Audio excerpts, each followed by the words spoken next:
अभिवादन स्वीकार कीजिए ब्रजेश मिश्रा का और आप देखना शुरू कर चुके हैं द डिबेट। बहनों भाइयों, उत्तर प्रदेश की राजनीति अब इस वक्त चुनाव की घोषणा के बाद बहुत ज़बरदस्त तरीके से आगे बढ़ रही है और अब टिकट की घोषणाओं के कुछ वक्त बाकी बचे। आज उत्तर प्रदेश में टिकट घोषणा के लिए भारतीय जनता पार्टी की पार्लियामेंट्री बोर्ड की बैठक हो रही है। भारतीय जनता पार्टी के पास बची हुई 24 सीटें, 6 उसे अपने सहयोगी दलों को देनी है और 24 सीटों पर उसे आज अपने टिकट घोषित करने हैं। घोषणा में हो सकता है 1-2 दिन जरूर लगे, लेकिन आज बीजेपी में इस बात की मुहर लग जाएगी कि वो किसे चुनाव मैदान में उतारेगी। इन 24 सीटों का इंतजार अपोजिशन को भी है और भारतीय जनता पार्टी भी देखना चाहती है कि अपोजिशन इन सीटों पर लाता किसको है। हो सकता है कि 24 सीटें एक साथ बीजेपी ऐलान ना भी करे, कुछ सीटें रोक ले। कौन सी सीटें? जहां पर चुनाव फंस सकता है या जहां इक्वेशन गड़बड़ा सकता है। ऐन वक्त पर अपनी चालें सब बदलेंगे। बीजेपी अब तक 51, समाजवादी पार्टी ने अब तक 43, राष्ट्रीय लोकदल ने 2 और एसबीएसपी ने 1 सीट। ये फिलहाल घोषणा हो चुकी है। सरप्राइजिंगली कांग्रेस पार्टी के पास 17 सीटें उसके कोटे में उत्तर प्रदेश में हैं। मैं फिर से कह रहा हूं, सरप्राइजिंगली अभी तक अमेठी और रायबरेली तक के टिकट घोषित नहीं हुए हैं। 17 सीटों पर अभी कांग्रेस ने विचार नहीं किया है। तब जब चुनाव की घोषणा हो गई है, पहले फेज के नामांकन की शुरुआत बस कुछ ही वक्त के बाद होने वाली है। ऐसे में कई पार्टियों के टिकट फंसे होना और कांग्रेस का एक भी टिकट घोषित न करना, यह किस बात का संकेत है? बहनों भाइयों, उत्तर प्रदेश पूरी तरह से चुनाव के मूड में आ गया है। उत्तर प्रदेश में चुनाव की दुधुम भी बज चुकी है और उत्तर प्रदेश चुनाव के लिए तैयार है। मुद्दे भी हैं और ऐसा नहीं कि अन्य जगहों की तरह अपोजिशन में दम नहीं है। यूपी में लास्ट टाइम 2022 में असेंबली इलेक्शन में अपोजिशन वैसे मोर देन 38% कलेक्टिवली, अगर उसको थोड़ा आगे भी जोड़ेंगे तो 39 भी पहुंच जाएगा, बट उसको 38% ही मानते हैं। टोटल अपोजिशन 38% के ऊपर था और बीएसपी उसमें अलग थी। ऐसे में कोई किसी से कमजोर नहीं है, जो पिछला इलेक्शन बताता है। अब जब मुकाबला दिल्ली की गद्दी के लिए होने जा रहा है, उत्तर प्रदेश का ही हमेशा मिजाज रहा है। यहां पर विधानसभा के लिए और लोकसभा के लिए वोटिंग पैटर्न बिल्कुल बदले हुए होते हैं। मतदाताओं का व्यवहार में अंतर होता है और वोटिंग के पद्धति में बदलाव होता है। और कमोबेश, लेकिन एक चीज मैं मानता हूं उत्तर प्रदेश के बारे में, अब पिछले कई चुनावों का अगर आप आकलन करके देखें, उनको रिसर्च करें, तो पश्चिम से जो हवा बहती है ईस्ट तक आपको वही मिलेगी। जो बांदा में चल रहा होता है वो बहराइच की तरफ भी चल रहा होता है। यानी उत्तर प्रदेश कमोबेश एक तरह का वोटिंग पैटर्न रहता है। लोकसभा है एक तरह का वोटिंग पैटर्न, असेंबली है एक जैसा वोटिंग पैटर्न। तो फिर पार्टियों को प्रत्याशी घोषित करने में पसीने को छूट रहे हैं। मसला सिर्फ बीजेपी का नहीं है कि उनके 24 टिकट अभी रुके हुए हैं। आज उनकी बैठक है, 1-2 दिन में वो भी इशू रिजॉल्व हो जाएगा। लेकिन कांग्रेस के 17 सीटों पर एक भी प्रत्याशी घोषित न होना, यह किस बात का संकेत है? और विशेष तौर पर अमेठी और रायबरेली, ये कांग्रेस का गढ़ रहा है। कांग्रेस ने यहां से ताकत पैदा की है। राजनीति में कांग्रेस ने ऊंचे से ऊंचा मुकाम रायबरेली और अमेठी के दम पर छुआ है। तो फिर क्या वजह है कि कांग्रेस यहां से टिकट घोषित करने में फिलहाल परहेज कर रही है? क्या गांधी फैमिली से कोई अमेठी रायबरेली आएगा या फिर इस बार कार्यकर्ताओं के ही भरोसे ये दोनों सीटें छोड़ दी जाएंगी? क्या राहुल गांधी अब साउथ में कंफर्टेबल हो गए हैं, वो अमेठी नहीं लौटेंगे? Anything possible. लेकिन अभी तक 17 सीटों पर कोई भी सीट घोषित न होना, ये कांग्रेस के कार्यकर्ताओं को भी थोड़ा सरप्राइज करता है और मीडिया भी इस बात को भी एनालिसिस नहीं कर पा रहा कि इसके पीछे का मकसद क्या है। अब जब चुनाव बिल्कुल नजदीक है, सीटों पर आकलन शुरू हो चुका है। आप कुछ स्टेटमेंट सुनिए, फिर आज की परिचर्चा को हम आगे बढ़ाएंगे। भारतीय जनता पार्टी ने इस तरह की राजनीति को लगातार हतोत्साहित किया है।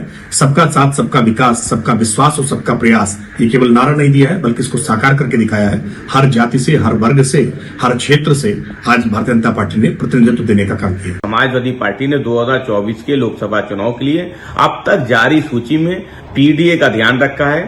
2024 के लोकसभा चुनाव को समाजवादी पार्टी अपने पीडीए फॉर्मूले से ही जीतने जा रही है। ये गठबंधन लगातार काम कर रहा है, जनता गठबंधन के साथ है, युवा, किसान, बेरोजगार सभी किसान गठबंधन के साथ हैं।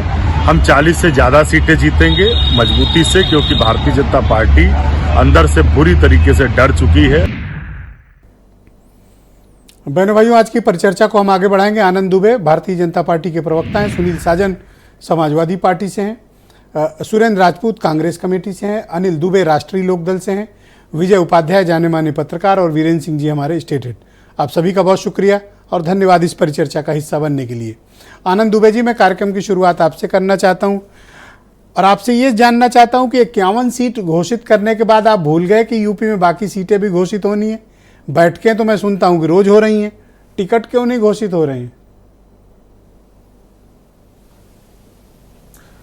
देखिए ब्रिजेश जी, पार्टी ने 51 सीटें घोषित कर दी हैं और बची हुई सीटें भी शीघ्रातिशीघ्र 1 दिन, 2 दिन, 3 दिन में घोषित हो जाएंगे। पार्टी के कार्य करने की अपनी एक परंपरा है, हमारा एक तरीका है। बैठकें हो चुकी हैं, बैठक दिल्ली में भी चल रही है और जल्द से जल्द प्रत्याशी घोषित कर दिए जाएंगे। लेकिन सबसे बड़ी बात यह है ब्रिजेश जी कि भारतीय जनता पार्टी सदैव जनता के बीच में रहने वाली पार्टी है। हमारे कार्यकर्ता, हमारा संगठन साल के 365 दिन जनता के बीच कार्य करता है, तो इसलिए हम हमेशा चुनाव के लिए तैयार रहते हैं। हम बाकी दलों की तरह कोई प्रवासी पक्षी की तरह चुनाव में नहीं उतरते हैं कि महीने 2 महीने के लिए आए और फिर 5 साल के लिए गायब हो जाए। और सबसे बड़ी बात है कि आज हमारे पास नेता है, नीति है, नियत है। विपक्ष के पास क्या है? न नेता है, न नीति है, न नियत है, केवल झूठ का पुलिंदा है, खोखले वादे हैं और इसको जनता भली भांति समझ चुकी है। एक तरफ मोदी जी की गारंटी है और दूसरे तरफ विपक्ष में सब वारंटी हैं, जिनको किसी न किसी मामले में वारंट जारी हो रहा है। तो वारंटी को छोड़कर जनता गारंटी पर मुहर लगाने जा रही है। ये दूसरे दलों के आयातित नेताओं पर आपकी निर्भरता बहुत ज्यादा हो रही है। पिछले दिनों मैंने देखा कि अजय कपूर को लेकर आई बीजेपी, आज मैं देख रहा था संगीता आजाद ज्वाइन कर रही हैं। तो क्या अपने लोगों पे कम और जिनको आप विपक्ष कहते थे उन पर ज्यादा यकीन है आपको? नहीं ब्रिजेश जी, अपने लोगों पर पूरा यकीन है और अपने लोग दिन रात चल रहे हैं, मेहनत कर रहे हैं। भगदड़ विपक्ष के खेमे में मची हुई है। जिस तरह से नकारात्मक राजनीति विपक्ष लगातार कर रहा है, तो उनके नेताओं को यह एहसास हो चुका है कि 2014, 2017, 2019, 2022 में जनता ने जो हश्र इनका किया है वही 2024 में होने जा रहा है और बल्कि उससे बुरा होने जा रहा है। आपके अपने कैडर के लोगों की मेहनत में कोई ना कोई कमी तो रह गई होगी, तभी आपको विपक्ष के नेताओं की जरूरत है। नहीं, देखिए, परिवार बढ़ता है तो नए सदस्यों का आगमन होता है। निश्चित रूप से विपक्ष में भैया परिवार अपना होगा ना, पड़ोसी को लाने से थोड़ी ना होगा। महसूस कर रहे थे। नहीं, देखिए, हम तो बात करते हैं सबका साथ, सबका विकास, सबका विश्वास। और विपक्ष के लोग क्या बात करते हैं? सिर्फ मेरा परिवार और उन्हीं का विकास। तो जो वहां लोग हैं उनके अंदर एक खलबली है और एक डर का भी माहौल है कि इनके साथ रहने से तो पूरा करियर बर्बाद हो जाएगा। डर से आपका तात्पर्य क्या है सर? थोड़ा इसको परिभाषित करें, ये डर वाली बात क्या है? नहीं, डर की बात यह है कि उनको पता है कि 2014 का चुनाव विपक्ष हारा है, उत्तर प्रदेश में 2017 का हारा है, 2019 का हारा है, 2022 का हारा है। और जो लोग भी वहां राजनीति कर रहे हैं उनको पता है कि अगर इनके साथ लंबे समय तक रहे तो करियर खत्म हो जाएगा। अच्छा, करियर वाला डर आपने कहा, मुझे लगा किसी और डर की बात आप कर रहे हैं। नहीं नहीं ब्रजेश जी, किसी और डर की बात ही नहीं है, ये तो जनता का दबाव है और जन दबाव की वजह से आज वहां खलबली मची हुई है, वहां भगदड़ मचा हुआ है। जनता नकारात्मक राजनीति करने वालों के ऊपर हार का ठप्पा लगातार लगाती चली जा रही है और 2024 में भी यही होने जा रहा है। सर, महेश त्रिवेदी आपके एमएलए हैं कानपुर के, बेहोश हैं जब से अजय कपूर पार्टी ज्वाइन कर लिए हैं। क्या बम गोली चली थी, कैसे बेचारे जीते थे। आज अजय कपूर बगल में खड़े हैं, त्रिवेदी जी क्या करें हम। नहीं देखिए, सबसे बड़ी बात मैंने आपसे कहा कि तमाम लोग हैं जो भारतीय जनता पार्टी में आकर आदरणीय प्रधानमंत्री मोदी जी के संकल्प के साथ आगे बढ़ना चाहते हैं, उसमें सहयोग देना चाहते हैं, राष्ट्र निर्माण में अपनी भूमिका निभाना चाहते हैं। हम ऐसे लोगों का स्वागत कर रहे हैं और जो हमारे कार्यकर्ता हैं वो खुले हृदय से इनका स्वागत कर रहे हैं और हम सब साथ मिलकर विकसित भारत को, मां भारती के यश कीर्ति को और आगे बढ़ाने का काम करेंगे। तो भैया ये सपा बसपा वाले राष्ट्र निर्माण करेंगे, कांग्रेस वाले करेंगे, वो तो आपको करना था। उन्हें बिल्कुल करेंगे, बिल्कुल करेंगे। मैं यही तो कह रहा हूं, हम कर रहे हैं और इस यज्ञ में जो भी आहुति डालना चाहता है, जो भी इसमें साथ जुड़ना चाहता है, हम उसका स्वागत कर रहे हैं। ठीक, तो मैं सुनील साजन को इनवाइट करता हूं। उनको पता है बस जितने भी दल हैं ये नकारात्मक राजनीति कर रहे हैं। मैं आपके मित्र सुनील साजन को कार्यक्रम में इनवाइट करता हूं। भाई सुनील जी, 44-43 सीट घोषित करने के बाद आपकी पार्टी बाकी टिकटों पर रुक गई है, कोई दबाव है आपके ऊपर?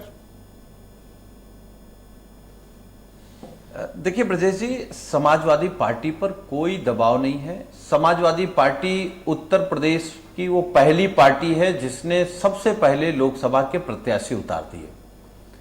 अब जहां पर बचे हैं वहां हमारी रणनीति का हिस्सा हो रहा होगा। हम सामने वाले को भी देख सकते हैं, किसको लड़ाएं तो हम भाजपा को हरा सकते हैं, उस पर राष्ट्रीय नेतृत्व लगातार काम कर रहा है। हमारी लगातार उन सीटों पर बातचीत चल रही है और हमारा लक्ष्य सिर्फ एक है ब्रजेश जी, उत्तर प्रदेश से भारतीय जनता पार्टी का विजय रथ रोकना।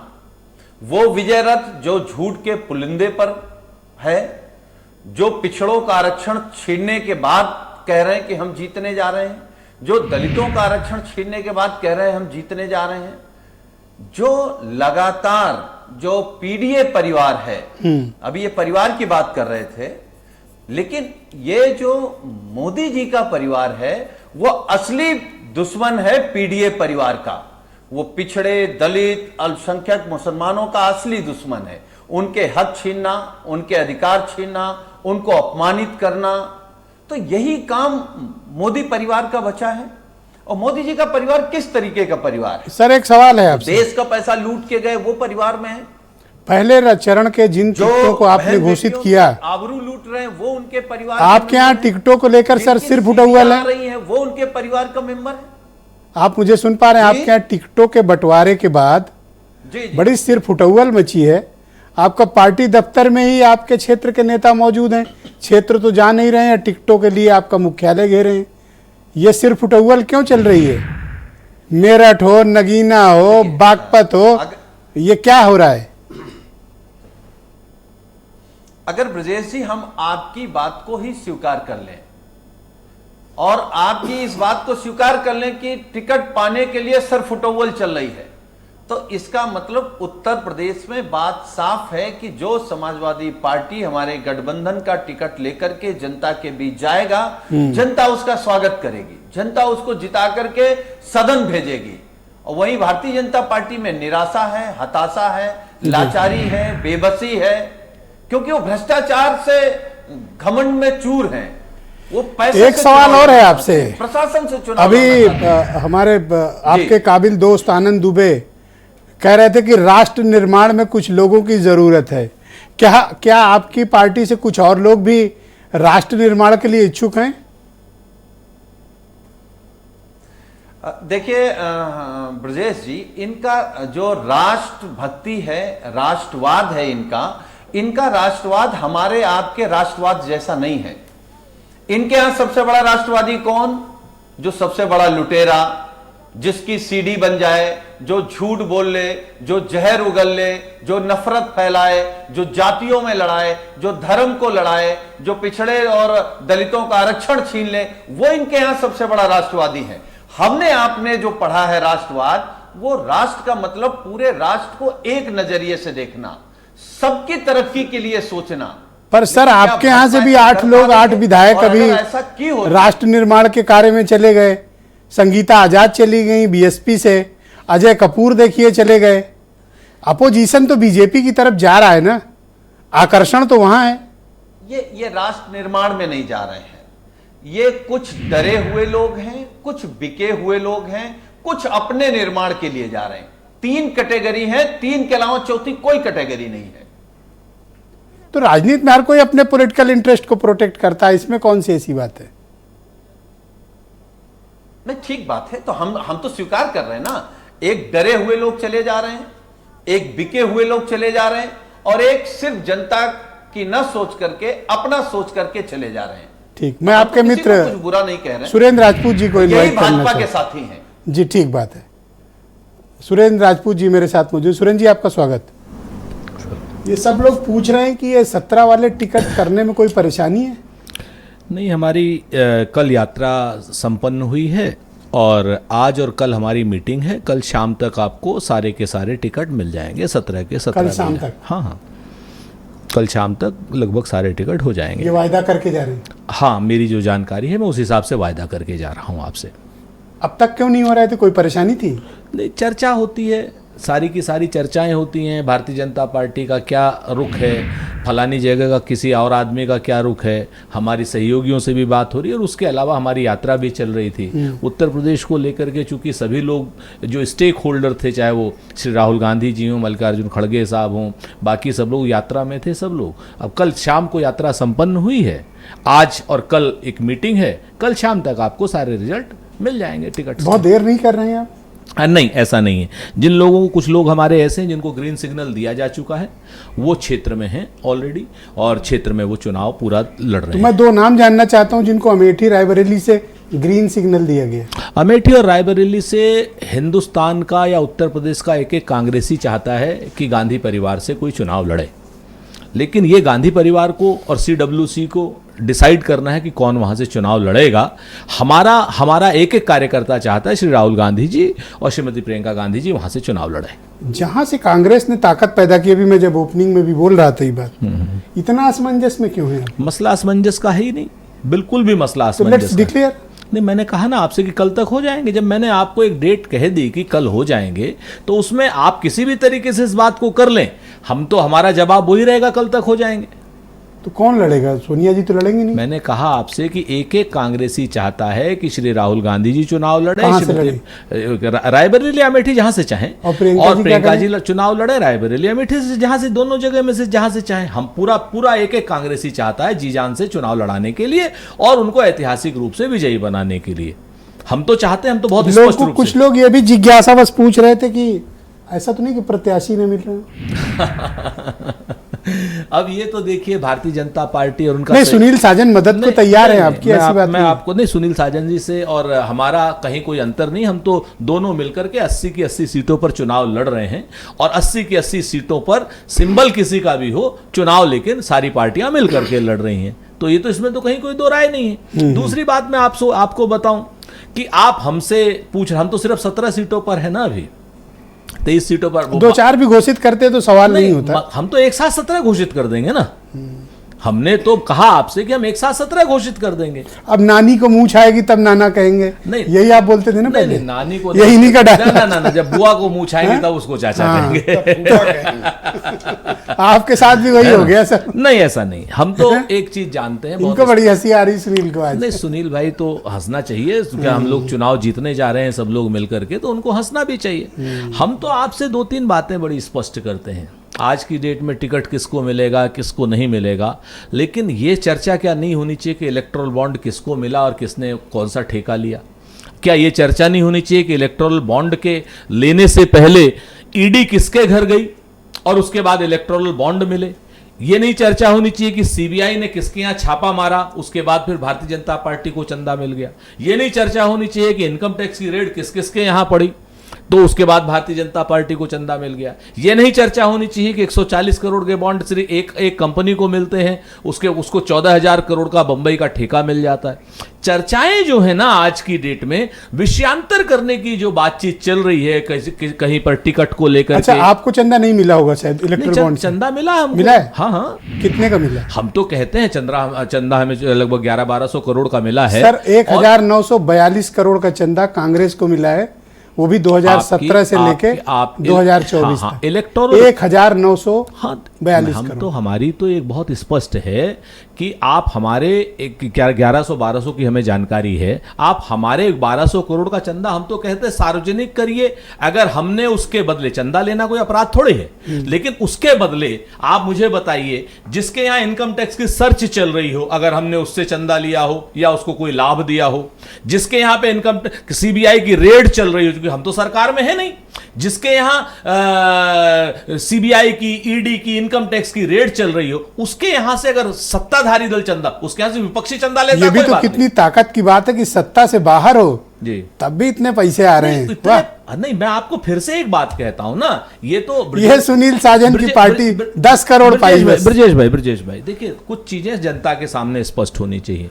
आप मुझे एक बात बताओ, 2014 से पहले चंदा देने का क्या नियम था? मिला था आपको? ठीक है, मैं सुनिए, चंदा देने का क्या नियम था? चंदा देने का नियम यह था, टाटा ट्रस्ट पे जाइए आप, उसकी वेबसाइट पे जाइए, क्लियर कट है कि साहब एक रिप्रेजेंटेशन है पूरे देश की पॉलिटिकल पार्टीज का जो राष्ट्रीय। अब सर थर्सडे को आ जाएगी चंदे की डिटेल, कर लेंगे डिबेट। आप असल बात आप बोल गए, अब जो मूल बात है वो जनता के सामने जाने नहीं देना चाहते, क्योंकि आपके बोलो, आप जितना बोल सकते हो बोलो, पूरी स्पीच दे लो आप सर। पूरी स्पीच इतना ट्रांसपेरेंसी। 20 तारीख से नामांकन शुरू है। अच्छा, मैं कहीं रोका इनको? नहीं, आप नहीं, एक सेकंड रुका, मैं इनको कहीं रोका? आपने रोका नहीं, लेकिन मैं 20 तारीख से नामांकन शुरू हो जाएगा। थोड़ा दुबे जी कुछ कहना चाहते। दुबे जी सुरेंद्र जी कह रहे हैं कि एक सेकंड जरूरी है। एक सेकंड, हाँ, हमारी जानकारी में हमें कोई हमारे लिए उम्मीदवारी भी जरूरी है और हमारे लिए देश में सबसे बड़ा भ्रष्टाचार जरूरी है, जिसको आप लोग दबाना 5 मिनट से अधिक हो गया, थोड़ा पूरी तरीके से दबाना चाहते हैं, क्योंकि जनता के सामने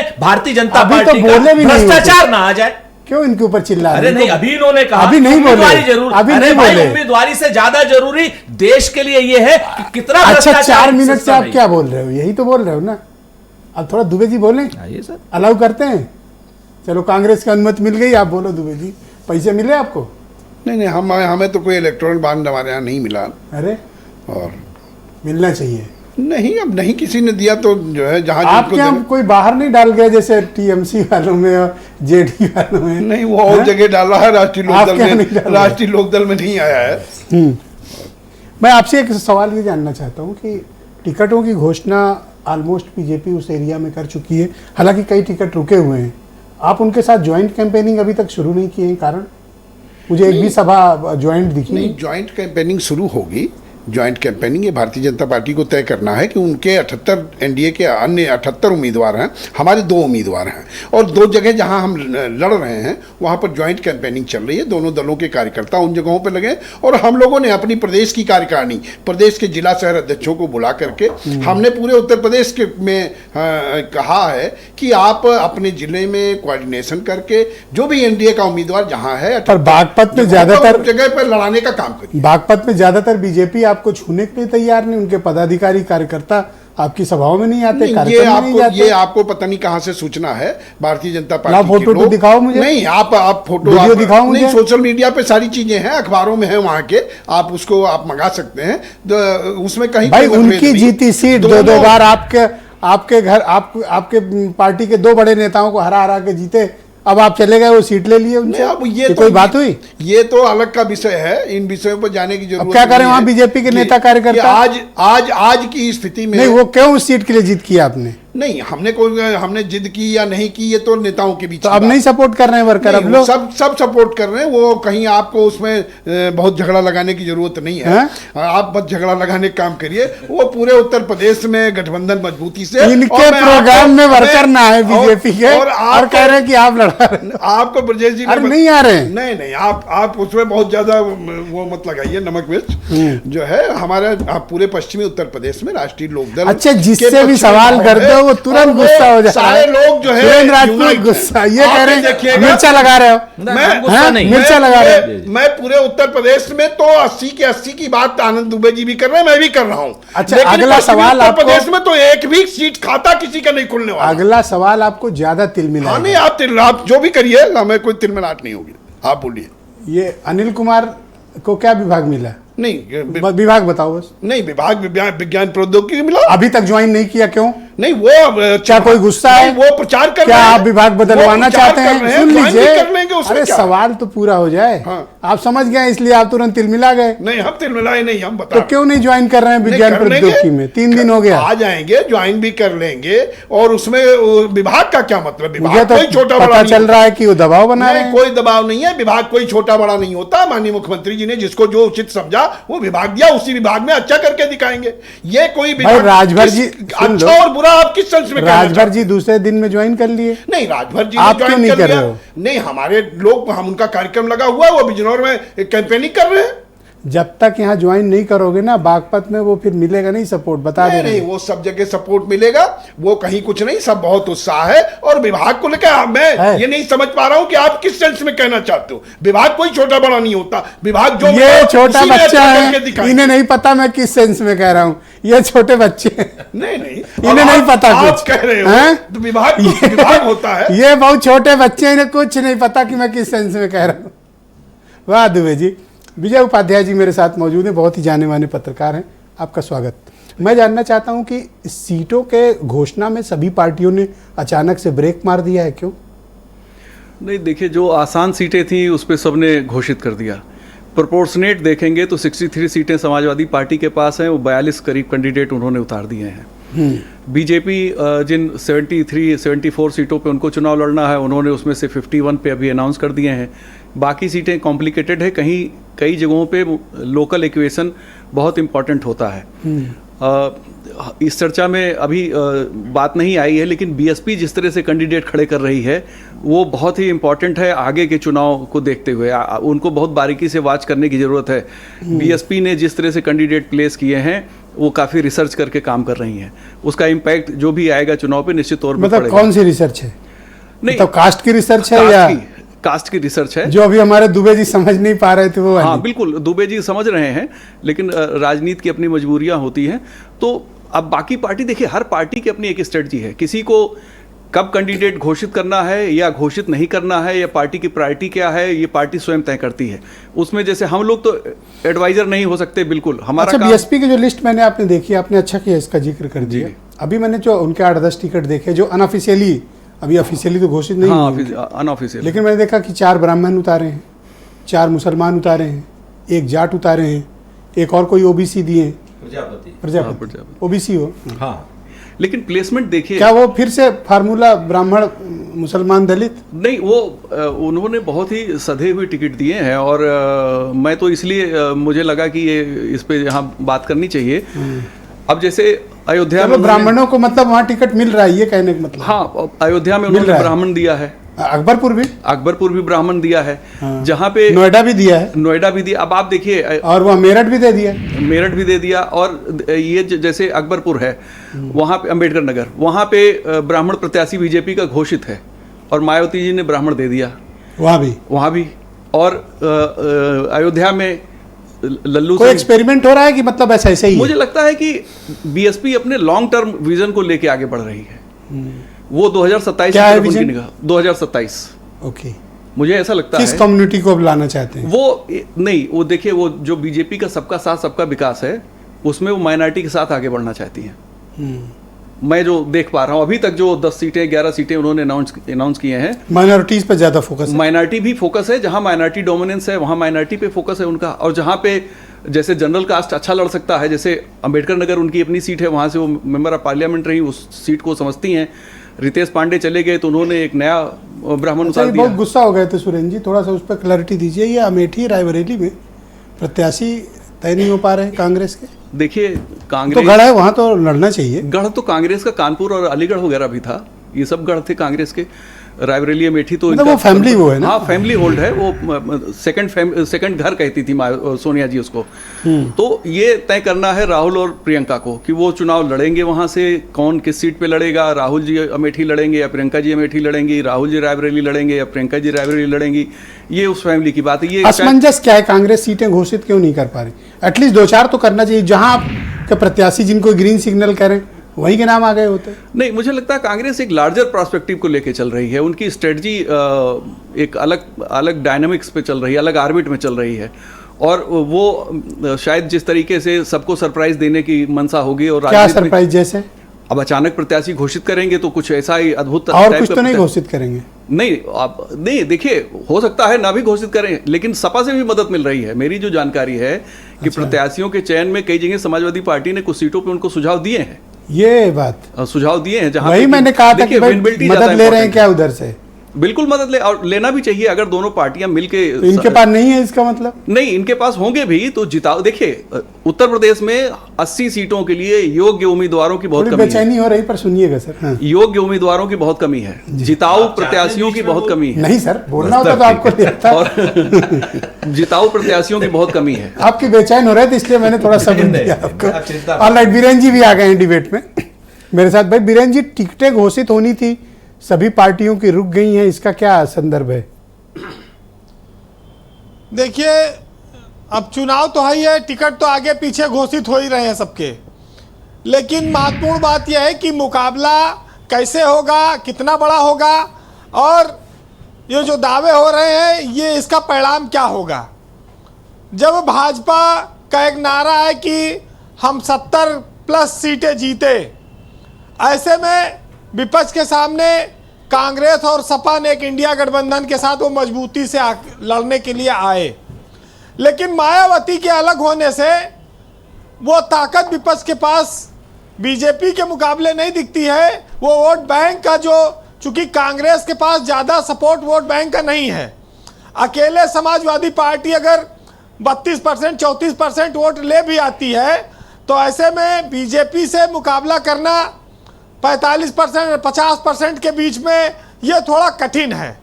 तो एक तो जो तकनीकी बात है वो ये दिखती है।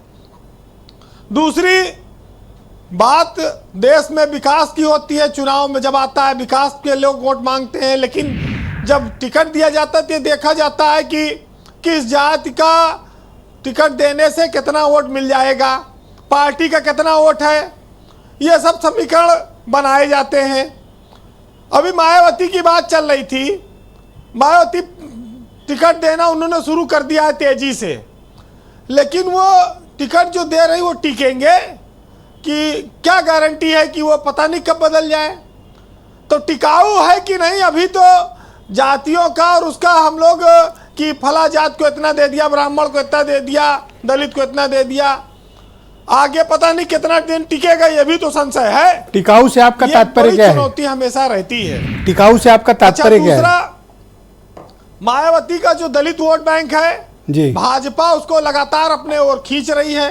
पहले इन लोगों ने दलितों के घर पे खाना खाया जा जाके, फिर उनके दलित बाहुल्य बस्तियों में अभियान चल रहे हैं, उसमें संघ के भी लोग मदद करते हैं।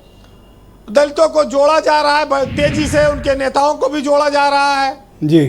तो मायावती अगर अकेले लड़ने आई है मैदान में तो वो खाली लड़ने आई है या जीतने भी आई हैं, और वो कितना सीट जीतेंगी ये उनके पार्टी के लोग भी नहीं बता पा रहे हैं।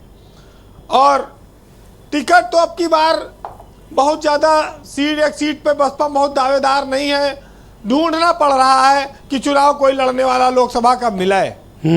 तो उनके वोट बैंक पर इस चुनाव में सबसे बड़ा खतरा है मायावती के, और वो दलित वोट को रोक पाना उनके लिए बड़ी चुनौती होगी। ब्रजेश जी, कांग्रेस के सामने एक चुनौती ये आई, समस्या आई कि जिसको लोकसभा लड़ाना चाहती थी, जिसके लिए 17 सीटें ली, वहां 3-4 तो पहले चले गए। अब वो राजेश मिश्रा चले गए और अजय कपूर चले गए, प्रमोद कृष्णम पहले चले गए थे जी। तो ये लोग लोकसभा चुनाव लड़ने के दावेदार भी थे। तो अब ये सीट पे लड़ाई किसको? अभी एक बात ये जानकारी आई है कि स्वामी प्रसाद मौर्य कांग्रेस के समर्थन से लड़ सकते हैं कुशीनगर से चुनाव। पर वो सीट तो सपा की है, कैसे लड़ लेंगे ये? अब समाजवादी पार्टी के पास वो सीट है, हो सकता है कि कांग्रेस अदला बदली करे, कांग्रेस ये कहे कि हमें कुशीनगर दे दीजिए, उसके बदले में हम दूसरी सीट छोड़ दे रहे हैं, कोई अगल बगल की सीट हो सकता है छूट जाए, ये एक बात आ सकती है।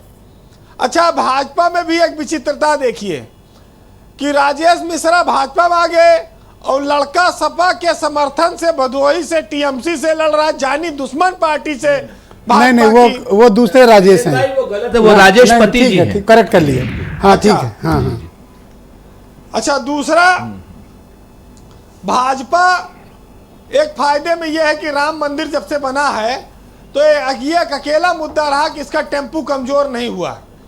राशन बांटते हैं, उज्ज्वला योजना है, खाते में पैसा है, और उसके बाद हर जात के नेताओं को अपने साथ बीजेपी ने एमएलसी से लेकर राज्यसभा में साधने की कोशिश की।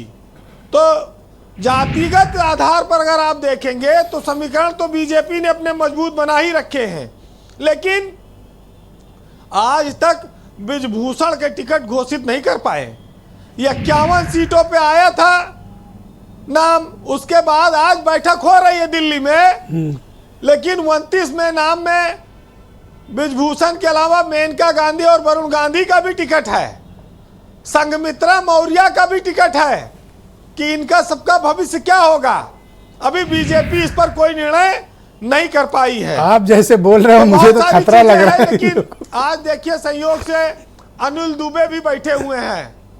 अनिल दुबे ये तो क्या कर दिए बेचारे। पार्टी अब वैज्ञानिकों की पार्टी कहलाई जाने लगी है, और अब इन्होंने कहा कि किसानी के बजाय विज्ञान की ट्रेनिंग दी जाए, और कुछ लोगों को इन्होंने अपने भेजा भी है ट्रेनिंग पर कि वो साइंस की ट्रेनिंग ले कि रॉकेट कैसे उड़ेगा। तो दुबे जी की पार्टी छोड़ रॉकेट का इस समय बहुत तरक्की अगर सबसे ज्यादा किसी की हुई तो दुबे जी की पार्टी की हुई। खेती में वैज्ञानिक इस्तेमाल के साथ साथ अपने नेताओं को भी उन्होंने अंतरिक्ष की ओर बढ़ाने की कोशिश की। वैसे कहते हैं कि अगर जरूरत से ज्यादा मिले तो उसे कहते हैं नसीब, और सब कुछ रहे और फिर भी रोता रहे उसे कहते हैं बदनसीब, और पाकर भी कम पाकर भी जो हमेशा खुश रहा है वो है खुश नसीब। अब इन तीनों कैटेगरियों में किस वाले में आरएलडी कहाँ आती है वो खुद देख लें। ये बात वही वैसे ये जब वो विश्लेषण कर रहे हैं तो वो भी बता दुबे जी की पार्टी के लिए कुमार विश्वास का एक शेर है, बड़ा सटीक बैठता है, सुनिएगा। आज फंस गए दुबे जी।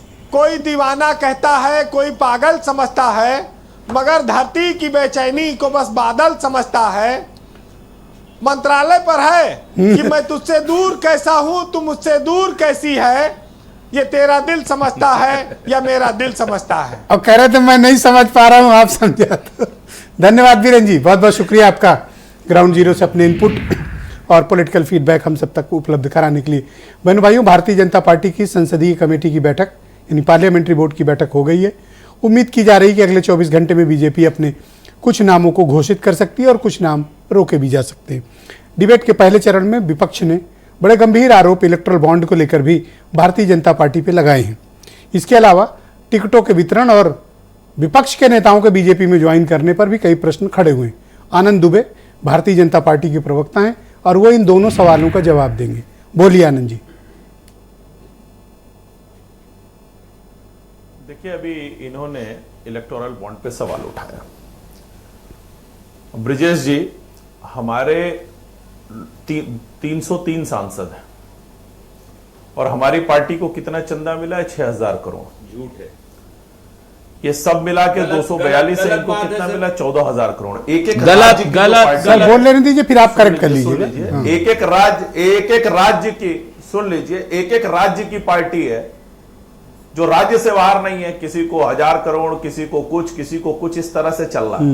और अभी थोड़ा गंभीरता रखिए और थोड़ा इंतजार करिए, जब और खुलासे होंगे तब ज्यादा साफ हो जाएगा कि किसको कितना मिला है और किसने किसको क्या क्या दिया है। और फिर मैं आपको बताता हूं, ठीक वैसे ही होगा जैसे ये कहते थे भ्रष्टाचारियों पर कार्रवाई करो, भ्रष्टाचारियों पर कार्रवाई करो, और जब कार्रवाई होने लगी तो चिल्लाने लगे, कहने लगे अरे ये क्या हो रहा है, ये कार्रवाई क्यों हो रही है। उसी तरह ये हश्र इनका भी होने वाला। इन्होंने चंदे पे सवाल उठाया, कहा चंदा किससे ले लिया। अरे साहब, राजीव गांधी फाउंडेशन में आपने तो चीन से चंदा ले लिया, तो आप तो जिस चीन पे सवाल उठाते रहे उसके साथ जाके गठबंधन भी करे आए और उससे चंदा भी ले आए।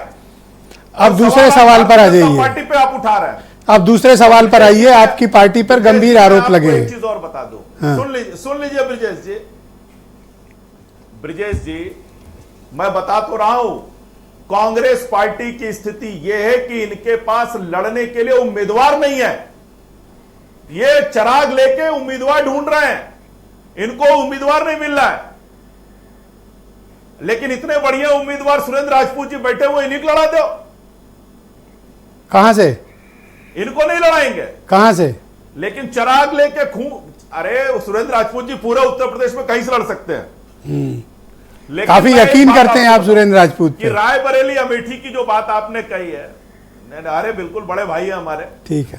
तो मैं एक चीज बहुत स्पष्ट कर दूं कि खिलाफ प्रत्याशी न देना, फिर सपोर्ट कर देंगे। ये बात आप पूछ ये हिम्मत नहीं जुटा पा रहे हैं। अच्छा, ये मुझसे सिफारिश लगवा रहे हैं, हिम्मत नहीं जुटा पा रहे हैं कि इनके खिलाफ सामने प्रत्याशी न देना। कह रहे मैं लड़ने को तैयार हूं, बस मेरे खिलाफ प्रत्याशी न देना। मैं यही कह रहा हूं कि राहुल गांधी ऑनलाइन सेटिंग किए ले रहे हैं, देखो ये इतनी मोहब्बत से बात करते, उसको भी प्रयास करने की। तो मैं ये बात कह रहा हूं कि राहुल गांधी और प्रियंका गांधी हिम्मत नहीं जुटा पा रहे हैं जी। अमेठी और रायबरेली से चुनाव लड़ने का हिम्मत नहीं जुटा पा रहे हैं। आप देखिए ना, अमेठी से चुनाव हारे, फिर दोबारा हिम्मत नहीं जुटा पाए अमेठी। सोनिया गांधी जी ने रायबरेली त्याग दिया, और मैं दावे के साथ कह रहा हूं अभी तक इनकी पार्टी हिम्मत नहीं जुटा पाई है कि राहुल गांधी और सोनिया गांधी। सर वो तो ठीक है कि इनकी पार्टी में कौन हिम्मत जुटाया नहीं जुटाया, पर संतोष गंगवार क्या हिम्मत जुटा रहे हैं, ब्रजभूषण शरण सिंह क्या हिम्मत जुटा रहे हैं, राजेंद्र अग्रवाल जी क्या हिम्मत जुटा रहे हैं, और सत्यदेव पचौरी की हिम्मत जुटा रहे हैं कि वो चुनाव लड़ेंगे। रीता जोशी जी चुनाव लड़ेंगी नहीं लड़ेंगी? देखिए, हमारे पार्टी की पार्लियामेंट्री बोर्ड की बैठक हो चुकी है, चुनाव समिति की बैठक हो चुकी है। इसके बाद जल्द से जल्द टिकटों का घोषणा हो जाएगा, आपको पता चल जाएगा कौन चुनाव लड़ रहा है, कौन नहीं लड़ रहा है, किसे टिकट मिल रहा है, किसे नहीं मिल रहा है। लेकिन आपने ही कहा ना कि एक भी सीट पर कांग्रेस अब तक उम्मीदवार नहीं उतार पाई है। इससे तो यही स्पष्ट होता है ना कि कांग्रेस पार्टी के पास उम्मीदवारों की भारी कमी है। ये टिकट देना चाहते हो, कोई टिकट लेने को तैयार नहीं तो है। बस करो, अब इनके यहां से न ले जाओ, जितने उतने में तय कर लेंगे। क्यों ले जा रहे हो जब आपको पता है क्राइसिस है इनके यहाँ? तो निश्चित अब मत लो। नहीं, मैं बता रहा हूं इनकी पार्टी में, नहीं मैं बता रहा हूं हमारे साथ जो आएगा उसका स्वागत है। जो लोग भी मैंने कहा प्रधानमंत्री मोदी जी के विजन के साथ इस देश की तरक्की में, इस देश के विकास में योगदान देना चाहते हैं, हम उनका स्वागत करेंगे। सुनील साजन, सुनील जी, इनके यहाँ कुछ कमी है प्रत्याशियों की, कोई मदद कर पाएंगे आप अपने सहयोगियों की? देखिए ब्रजेश जी, दो मुद्दे बहुत महत्वपूर्ण निकल करके आए। एक तो भारतीय जनता पार्टी बेवजह खुश है कि अमेठी और रायबरेली में क्या होने जा रहा है, क्योंकि सुरेंद्र राजपूत जी कांग्रेस के नेता हैं। ये वही बात कहेंगे जो उन्होंने कही है कि हर कार्यकर्ता का मन है। लेकिन मैं आपके कार्यक्रम में कह सकता हूं कि मुझे भरोसा है कि अमेठी से राहुल गांधी जी और रायबरेली से प्रियंका गांधी जी चुनाव लड़ेंगी और भारतीय जनता पार्टी की जमानत नहीं बचेगी। और एक महत्वपूर्ण मुद्दा जो चुनावी, रुक जाइए, कोई नहीं बोल रहा, तो बीच में नहीं बोल कोई नहीं बोल रहा सर। और एक जो देश का सबसे बड़ा मुद्दा है ब्रजेश जी, चुनावी चंदा। और चुनावी चंदा में भारतीय जनता पार्टी ने किस तरीके से लूट की, किस तरीके से भ्रष्टाचार किया है। हम लोगों को याद है, हम लोग इतिहास में भी पढ़ते हैं कि आजादी से पहले नेता सुभाष चंद्र बोस जी ने एक नारा दिया था, तुम हमें खून दो हम तुम्हें आजादी देंगे। भाजपा ने एक नारा दिया है, तुम हमें चंदा दो हम तुम्हें धंधा देंगे। और वो धंधा भी किस तरीके से, वो चंदा भी किस तरीके से ले रहे हैं। शोले पिक्चर मुझे लगता है कि हमने, आपने जो पैनल में बैठे हैं सबने देखा होगा, जो आपके दर्शक हैं जो सुन रहे हैं इस समय आपकी डिबेट, उन्होंने भी देखा होगा। उस पिक्चर में गब्बर सिंह पहले गांव में टैक्स मांगने नहीं जाता था, पहले सांभा और कालिया जाते थे। और इस भाजपा ने क्या किया, पहले ईडी और सीबीआई गई है, बाद में गब्बर सिंह ने हजारों करोड़ रुपए वसूले हैं। तो देश को मालूम होना चाहिए कि जो अपने को सर, मैं आपकी एक पीछे कही गई बात पे आता हूं और उस पर मेरा एक सवाल है, उन्होंने किस तरीके से लूटा है।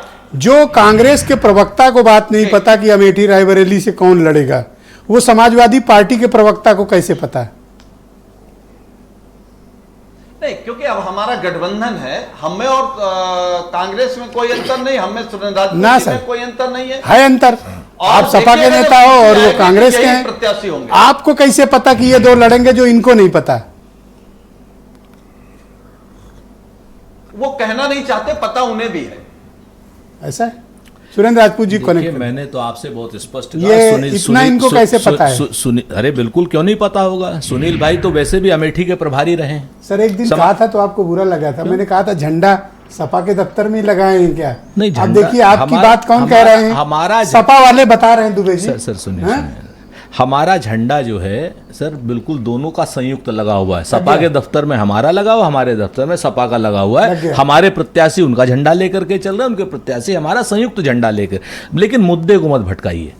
अभी जैसे इन्होंने आनंद दुबे जी ने बात करी कि कौन कौन सी कंपनियां हैं, तो मैं 27 कंपनियों के नाम आपके सामने, अगर 2-4 बोल दें सर, आप इस चीज 2-3 बोल दें बस, उतना आप ये ले लीजिए। हिंदुस्तान की सबसे बड़ी बीफ कंपनी है, उससे 250 करोड़ रुपए का चंदा इन्होंने लिया। गौ मांस निर्यातक कंपनी से भारतीय जनता पार्टी 250 करोड़ का चंदा लेती है और गाय माता बताती है और इसके स्लॉटरिंग की इसको रोक लगाती है। ये आप इसको वो कर लीजिए। दूसरी बात, सीरम इंस्टीट्यूट से 52 करोड़ का चंदा लेती है और उसी दिन उनको धंधा दे देती है। मेगा इंजीनियरिंग से 140 करोड़ का चंदा लेती है और उसी दिन उनको 14,000 करोड़ का बंबई का प्रोजेक्ट दे देती है। 940 करोड़ है सर, करेक्ट? नहीं 140 करोड़ का उस दिन बॉन्ड लेती है। उस दिन बाकी तो 940 दिन वार लिस्ट लाए हो। मैं आपको बताऊं, उसी दिन देती है। आप बात समझिए, मैं जो बात कह रहा हूं। डीएलएफ के यहां 25 जनवरी 2019 को रेड होती है सीबीआई की और 9 अक्टूबर को डीएलएफ बॉन्ड खरीद लेता है। डेविस लैब पे 19 फरवरी 2019 को इनकम टैक्स की रेड होती है। 5 जुलाई को चंदा दे देते हैं। नवोगिया इंजीनियरिंग पर 18 अप्रैल को रेड होती है, 90 करोड़ के बॉन्ड तुरंत दे देते हैं। ये वही कंपनी है जहां पर जिनके वो सुरंग में फंस गए थे हमारे मजदूर, नवोदया जो कंपनी है। यूनाइटेड फॉस्फोरस को 23 जनवरी को ये क्या नाम इनकम टैक्स छापे मारते थोड़ा सा समय कम है। तो मैं आपको ये बता रहा हूं, जो आपको हमारे किस बात के लिए पैसे देते थे आनंद नहीं, हमारा तो हम तो एक चीज कहते हैं, आपके सामने ओपनली कह रहे हैं। अगर हमने कोई भी चंदा देना, तो मैं फिर से कहता हूं कि चंदा जो कॉर्पोरेट से आता है, चाहे इलेक्टोरल बॉन्ड से आए चाहे इलेक्टोरल बॉन्ड के बगैर आए, वो चंदा हम लेते भी हैं, सारी पार्टियां लेती हैं और सारी पार्टियों को कॉर्पोरेट देते हैं, उस हिसाब से देते हैं जिसके जितने रिप्रेजेंटेशन होता है। चाहे जैसे टाटा ट्रस्ट को आप थोड़ा सुनील साजन अभी सुनिए, सुनील साजन को भी मिलता है। और मैं आपको बताऊं, खाली इलेक्टोरल बॉन्ड नहीं, पूरे चंदे का 90% भारतीय जनता पार्टी ने लिया है, नंबर 1। नंबर 2, उसके बदले में जिन कंपनियों से आखिरी 5 सेकंड, जिन कंपनियों के ऊपर इनकम टैक्स की रेट, सीबीआई की रेट, ईडी की रेट, उनसे चंदा सत्ताधारी पार्टी का लेना पाप है, भ्रष्टाचार है और ये हिंदुस्तान का सबसे बड़ा भ्रष्टाचार। आपका लेना ठीक है? अगर हमने उनके लिए कोई काम नहीं किया, 1400 करोड़ आपको क्यों मिले? मैं आपसे फिर से कहता हूं कि हमको जो चंदा दे रहे हैं, अगर हमने उसके बदले उसको कोई काम किया है तो हम बिल्कुल फिर कर्म गड़बड़ है। जब हम विरोध में हैं, हम तो कोई काम करने की स्थिति में नहीं। आपका क्या स्टेटस है? बेईमान और भ्रष्ट लोग हैं। चंदे का स्टेटस तो अगर मान लो हमारे राजपूत जी कह रहे हैं तो अगर इनको नहीं लेना चाहिए था। इनको नहीं लेना चाहिए था। अरे भाई, कैसे नहीं? अगर आप नहीं बोले। अगर बॉन्ड पे इतनी आपत्ति एक सेकंड रुक जाइए। आनंद जी आ रहा हूँ, दुबे जी कंप्लीट और कर अगर लें। कोई चीज दुबे जी कंप्लीट कर ले। अगर आनंद जी रुकिए। आज ये पारदर्शी, हम लोग चर्चा कर रहे हैं ना कि किसको कितना मिला, तो अगर पारदर्शी कोई व्यवस्था है पता तो चल रहा है, नहीं तो जो है काला धन के रूप में होता पता ही नहीं चलता। अरे आपको क्या जरूरत है फंड की? किसान ट्रस्ट पे तो है ना आपके पास ठीक ठाक। हमारा तो किसानों का ट्रस्ट है, हमारा तो किसान। छोड़िए आप ये चंदन देख चक्कर मत पड़िए। नहीं, हमें तो किसान देता है, हम तो 1-1 2-2 रुपए हमें किसान देता है। हम तो उससे वो 1-1 2-2 रुपए लोग, चौधरी साहब की सभा होती, लोग ऐसा देते। पवित्र बन के आए हैं जैसे हम ही लोग बस अपराधी पवित्र हो। नहीं है, यही एक उसमें पवित्र बन के थोड़ा है, पवित्र हैं, पवित्र हैं। हमें कोई इलेक्टोरल बॉन्ड नहीं मिल गया है, किसी हमें वो वैसे व्यक्ति ने नहीं दिया है। अच्छा, बीजेपी पे खिलाफ नहीं, हम बोलोगे? बीजेपी की बात नहीं कर रहे हैं, हम इलेक्टोरल बॉन्ड पे आरोप लगाओगे? नहीं, हम बिल्कुल देखो पवित्र थोड़ा हैं। सा हाथ रखे कूद नहीं, गए। हम पवित्र हैं, हमारी पवित्रता पे बात मत करिए। किसान पवित्र है। नहीं तो किसको अपवित्र कह रहे नहीं, हो? जो बॉन्ड ले वो अपवित्र है? नहीं, आप जो अभी बात जो उठ रही थी, राजपूत जी ने जिन बातों को कहा, नहीं आपने गलत किया। उन्होंने पूरी लिस्ट ना, बनाई। इनको थोड़ा सा उत्साह दो, ये अपनों के खिलाफ नहीं, हम लोग अपनों के खिलाफ नहीं, हम तो कह रहे हैं कि भाई वो तो बॉन्ड कोई मुद्दा बनेगा विजय उपाध्याय जी? मुझे नहीं लगता है चुनाव में कोई मुद्दा बनेगा, क्योंकि सभी पार्टियों के पास बॉन्ड हैं, चाहे कम हो या ज्यादा हो। और अगर कोई, लेकिन बीएसपी के पास नहीं है। हाँ, बीएसपी अप्रिशिएट करना चाहिए मायावती ने उस पर ट्वीट करके कहा कहा धन्ना कि सेठों से पैसा नहीं लेती वो पहले से अनाउंस करके रखा है कि हम धन्ना सेठों से नहीं लेते, आर्थिक समर्थन दूसरे तरीके से बोल लेते हैं। सकते थे कि नहीं लेते हैं धन्ना सेठों से, बच जाते। नहीं, हम तो किसानों, हमने आपसे कहा कहाँ बोले आप? बचे ही हैं, आप हमें फंसाओने के चक्कर में ना पड़ो। हम बचे ही हैं, हम किसानों से क्या चंदा लेते हैं उसी से हम चुनाव रुक जा उपाध्याय जी बोलो। हाँ, तो ये जो इलेक्टोरल बॉन्ड का मसला है, पार्टियों का अपना अपना आउटलुक है, कौन इसको ज़्यादा बड़ा मुद्दा बनाना चाहते हैं, लेकिन ये मुद्दा बनेगा नहीं, क्योंकि जो इलेक्टोरल बॉन्ड है वो थ्रू बैंक के आया है। तो जाहिर है जिन कंपनियों ने परचेज किया होगा, अपना ब्लैक एंड वाइट बताया होगा कि अपने सारे डिटेल दिए होंगे, और अभी तक इसमें अडानी अंबानी की एंट्री भी नहीं हुई है। सबसे बड़ी बात तो ये है, तो ये ज़्यादा बड़ा मुद्दा बन नहीं पाएगा। हाँ, लोगों को अगर इसको मुद्दा बना के लड़ना है तो मुझे लगता है कि शायद फिर जनता के इश्यूज पीछे पड़ जाए, छोड़ देंगे वो जो भी पार्टियां इसको मुद्दा बनाएंगी। और चूंकि लगभग सभी पार्टियों ने लिया है, कुछ रीजनल पार्टियों ने बहुत ज़्यादा चंदा लिया है, तो इसलिए इशू उस तरह का नॉन इशू हो जाएगा। आनंद दुबे जी आप कुछ कह रहे थे, 10 सेकंड आपके पास आता हूँ, 10 सेकंड आपकी मिली, बोलिए आनंद जी। देखिए, इसी तरह इन्होंने रफाल का मुद्दा उठाया, झूठ बोला, माफी मांगी, नोटबंदी पर हमने रफाल उठाया, जनता ने इनको जवाब दिया, जीएसटी पे सवाल उठाया, जवाब दिया। और मैं ये भी बता रहा हूं सर, कंक्लूड करो। जनता इनको जवाब देगी जो झूठा आरोप लगा है। सुरेंद्र राजपूत की बारी है। कि चीन से थैंक यू लिया था, वो क्यों लिया था? Thank you. अब अगला 10 सेकंड, थैंक यू अगला 10 सेकंड बोलिए सर। सर अब सुनो, अब अनइंटरप्टेड सुनो सर, अनइंटरप्टेड। Yes, 10 second. पिछले 10 साल से भारतीय जनता पार्टी की कमजोर और कायर सरकार है, जो राजीव गांधी फाउंडेशन के चंदे पर आज तक कुछ नहीं कर पाई। एक बात, चीन से भी ये चंदा लेते हैं प्राइम मिनिस्टर केयर फंड में, और पाकिस्तान में भी चंदा लेते हैं, पाकिस्तान से भी ये चंदा लेते हैं ये लोग, और इसके अलावा बहुत बहुत शुक्रिया, चोर है ये लोग। धन्यवाद डिबेट ओवर, बहुत बहुत शुक्रिया आप सभी का, बहुत बहुत धन्यवाद इस पर चर्चा का हिस्सा बनने के लिए, बहुत बहुत शुक्रिया। और बहनों भाइयों आपका भी धन्यवाद कार्यक्रम देखने के लिए, धन्यवाद, नमस्कार।